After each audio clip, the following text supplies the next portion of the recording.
Hey J. Frank Schmidt customers, it's your friendly inside salesperson Jessica here.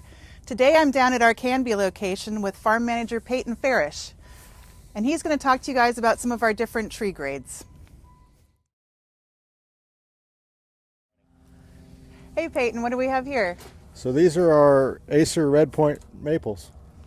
What is the difference between them? So this is a 1-year whip and this is a 2-year branched.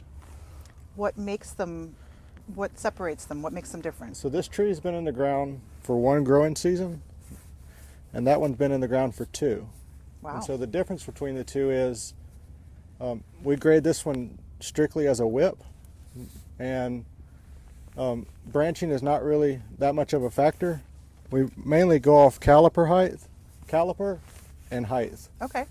And so for the 2-year over here, we grade them as whips, light branched, and branched. And so we always try to aim for 6 inches above the soil line when we measure the caliper. We look at the head, the consistency of the head, and that determines whether it's a branch, a light branched, or a whip. Cool. Thanks.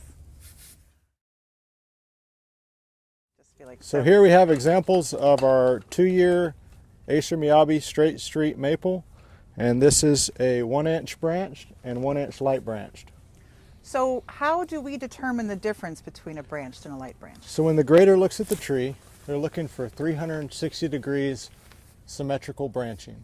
And as you look at this one, from the bottom of the head up, the branches are well spaced and they go around in 360 degrees. So this would be our branch tree. And over here, light branched, it's staggeringly different. We have big gaps in the head and it's one-sided like that. So this qualifies as a light branch tree. We're missing branches and they don't go around 360 degrees. We are back here at our Hood Acres farm outside of Boring, Oregon with production manager Eric Henrich, and he's going to explain the difference between some of our non-standard grades. Hey there. So to begin, we can look at what a standard grade is, and so we're going to talk about head size.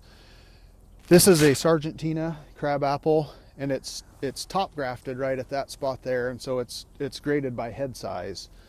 And this is a very vigorous variety for us, so this is a very well represented head grade, and this is number 1 heads. That's kind of what a number 1 head should look like. It's represented 360 degrees around the head, and there's a lot to work with. So, you know, the different growers that want to prune it differently or shear it or whatever, this is a very consistent, high value grade that you can use. The step down from that is number 1 light.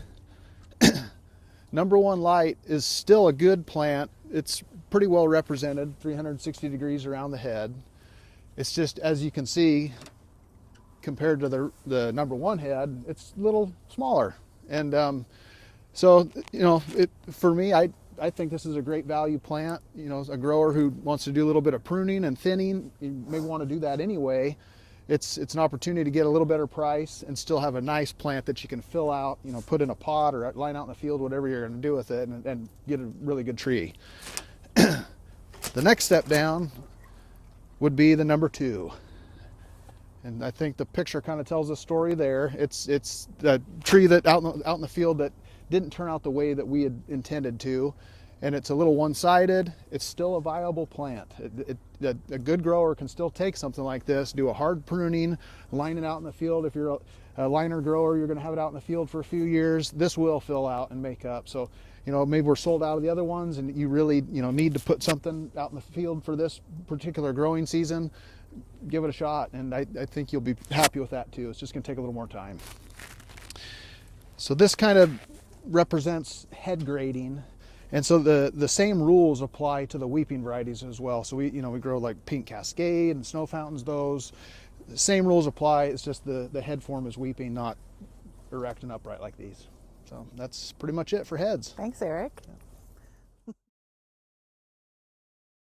Sometimes customers ask me about the difference between our high head and regular grades. So Eric brought some examples here today.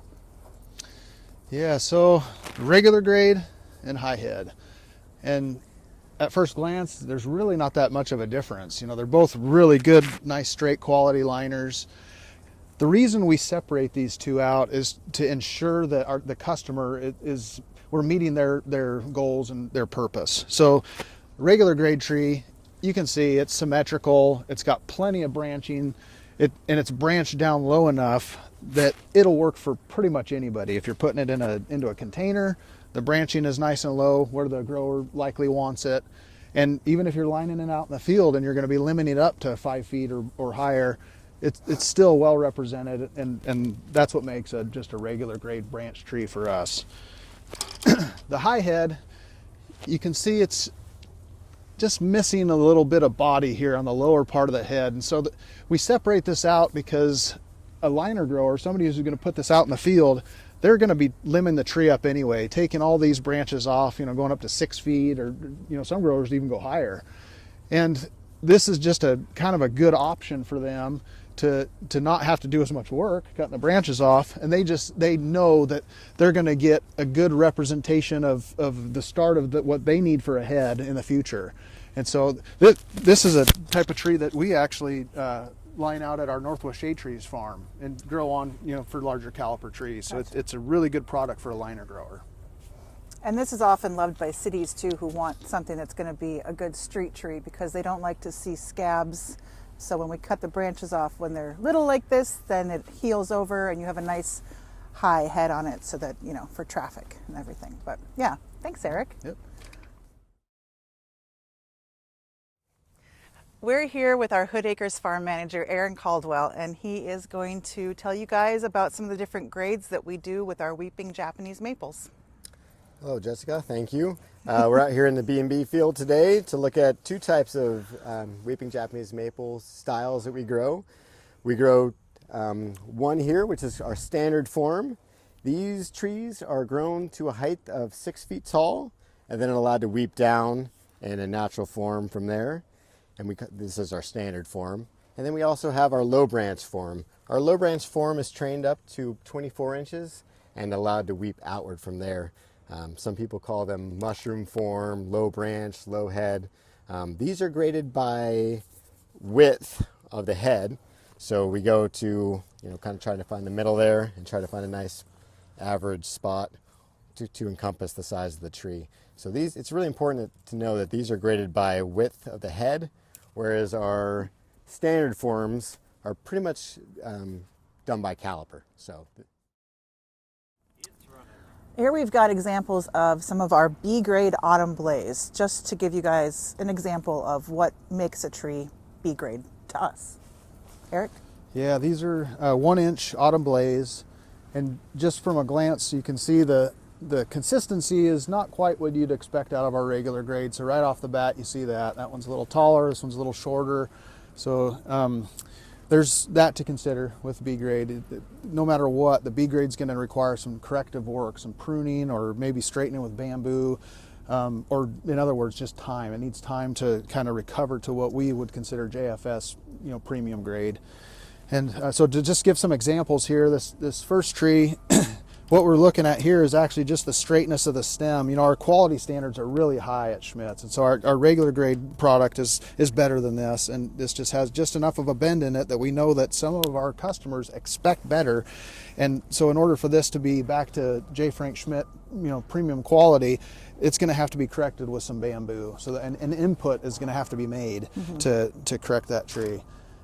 Going on to the second tree here. This one actually has, it's hard to see through the video I'm sure, but it has a torn socket here where a branch broke. And so it's going to heal, and you know, within 2 years it'll be fully healed and it'll be no problem. So this was put into the B grade category just for that, a small little wound. Otherwise you can see a very straight, nice tree. Yeah. This last one here is in here because of this bend in the tree. That was an error, a growing error on our side, where we just didn't get it taped up in time, and it kind of went off to the side. And so again, to correct that, you know, a person's going to have to put bamboo on it, tie it up, and get it straightened out. You know, truth be told, some growers that I've talked to that buy our B grade, they go into that purchase with the expectation that some of these trees might require a little more work than they want to do, but they still find it as a good value.